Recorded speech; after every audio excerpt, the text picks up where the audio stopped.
દલિત પેન્થરના બધા ઇતિહાસ છે, આપણે સમજતા નથી અને આપણે લખતા નથી અને કાગળિયા પર ઉઠતા તાત્કાલિક નેતાઓના, જેને હું કહું છું કે મિસગાઈડેડ મિસાઇલ્સ હું શબ્દ વાપરું છું.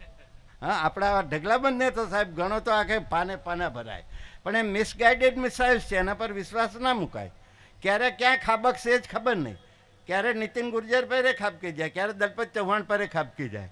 આવા લીડરશિપ પ્રત્યે એક સાચી લીડરશિપ ઊભી કરી છે તો દલિત પેન્થરના આ બે નેતા હોય. તમને કોઈને ખબર નથી. તમે સારંગપુર અત્યારે 14મી એપ્રિલે ઢોલ નગારા વગાડતા જાઓ છો, જ્યારે રિસેપ્શનમાં જતા એમ જાઓ છો, પણ તમને ખબર નથી કે એ પ્રતિમા કેવી રીતે બની. એની આજુબાજુને જે ગાર્ડન છે, જે બગીચા છે, જે ઉપવન છે, પાણીની સગવડ છે, એ બધું કઈ રીતે બન્યું.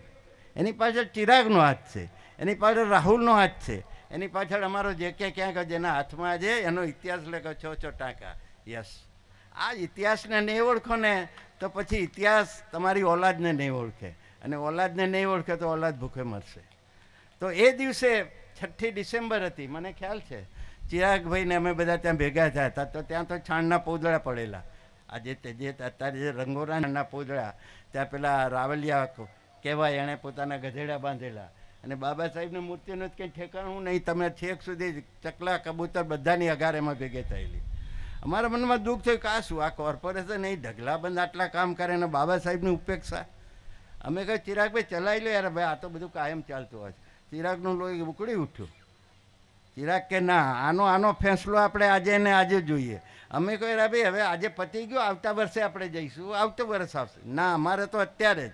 ચિરાગ રાજવંશ, નગીનભાઈ પરમાર અને બીજા 2-4 મિત્રો, મને નામ યાદ નથી, આપણા તથાગત બી હતા, જે કે અમારો બહુ તેજીલો તોખાર જે કરતો, હુંકાર કરે તો ભલભલા ભાગે. આ બધાની નોંધ લઈ પડે. અમે યાદ છે કે એ દિવસે અમે તાત્કાલિક એને એ સમયે ચિરાગ રાજવંશ અમને લઈ ગયા ક્યાં આગળ, કોર્પોરેશનની ઓફિસે.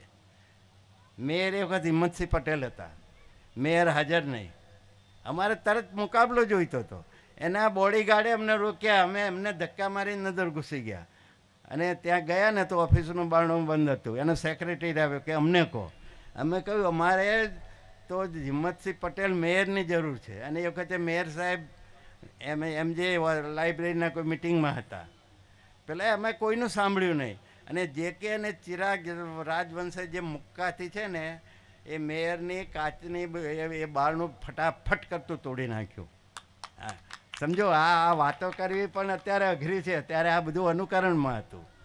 અને એ વખત અમારે જે કે હાથમાં તો 5-7 ટાંકા આવેલા. ચિરાગનો હાથ લોહી લુહાણ. અમે તો થોડા એમનાથી ઉંમરમાં મોટા હતા, તો અમને બી ચાનક ચડેલી, અમે બી ઘૂસી ગયા અંદર.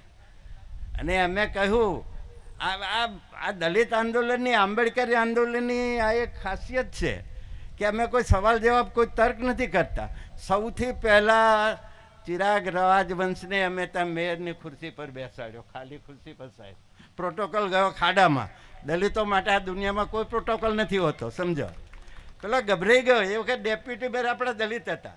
હિંમતસિંહે ત્યાંથી કહ્યું કે ભાઈ તમે પહેલાં પહોંચી જાઓ, લોકોને શાંત કરો. દાણી લીમડા પર હતા, તે નામ હું ભૂલી ગયો, પણ એ આવ્યા. હિંમતસિંહ તાબડતોબડ આવ્યા. તાબડતોબડ આવીને કે શું છે શું છે, અને કરીને એણે કહ્યું કે આ 4 કલાકમાં અત્યારે માણસ મોકલું છું, અને બાબા સાહેબની પ્રતિમાની આજુબાજુ જે રંગોરોગાન છે ને એ તાત્કાલિક થઈ જશે. તો આજે તમે જે એની મજા માણો છો ને, એ માટે આવતી ત્યારે 14મી એપ્રિલે જાઓ ત્યારે માત્ર ઉપર ચડીને ફોટા પડાવવાનો મોહ ના રાખશો, કેમેરાની ચાંપો ખાલી ચપોચપ ના દવાશો. તમે ચિરાગને યાદ કરશો તો આખો ઇતિહાસ તમને આવશે. તો ચિરાગ રાજવંશ, રાહુલ, આ રાહુલને તો તમે આ જુવાન છોકરો એકદમ આ મુકતું ગુલાબ, બરાબર. કેટલું આ દલિતોની વાતો સાંભળું છું સાહેબ. મારા ઘેર તો કેટલા દલિતો બેસવા આવે, અમારા ડૉક્ટરો, ઓફિસરો, અને પછી ભાતમાંથી ફેંક્યા કરે. અમારો છોકરો તો ઓસ્ટ્રેલિયા છે, ને હમણાં હું 6 મહિના ઓસ્ટ્રેલિયા જઈ આવ્યો, અને હું કેનેડા જઈ આવ્યો, અને પછી તરત સાહેબ બીજી 10 મિનિટ અમારા ઘરમાં ફટાકડા ફૂટે જ. સમજો કે આ બધા ફરે છે ને તમે શું ધંધા કરો છો. તો દલિતોના આજના યુવાનો જ્યારે કુલી મનાલી કે કેનેડા ફરવા જાય, ત્યારે આપણો રાહુલ અમદાવાદની એક ચાલીઓમાં જીવરાજ ભટ્ટની ચાલીને, હિરાલની ચાલીને, આની ચાલીને એ ચાલીઓમાં એણે આખી જિંદગી વિતાવી છે. એ બંને પતિ પત્નીનું અત્યારે સન્માનું છું. બહુ બહુ સરસ રીતે મિત્રો.